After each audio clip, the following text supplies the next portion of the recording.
ఏలూరు జిల్లా కొయ్యలగూడెం గ్రామీణ నీటి సరఫరా కార్యాలయంపై అవినీతి నిరోధక శాఖ అధికారులు దాడి చేశారు. ఓ కాంట్రాక్టర్ వద్ద నుంచి అసిస్టెంట్ ఇంజనీర్, డిప్యూటీ ఇంజనీర్ 1,50,000 లంచం తీసుకుంటూ ఉండగా వలపని పట్టుకున్నారు.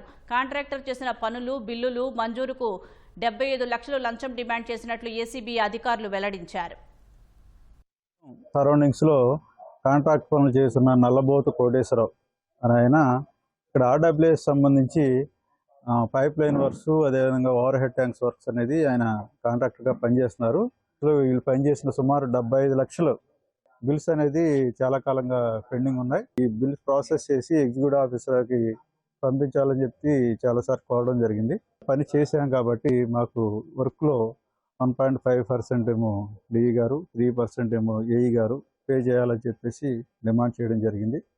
ఈ లాంగ్ పెండింగ్ ఉండడం వల్ల ఏం చేయాలో తెలియని పరిస్థితిలో పార్ట్ పేమెంట్గా ఏఈ గారు ₹1,00,000, డిఈ గారికి ₹50,000 ఇవ్వడానికి ఆయన అంగీకరించారు.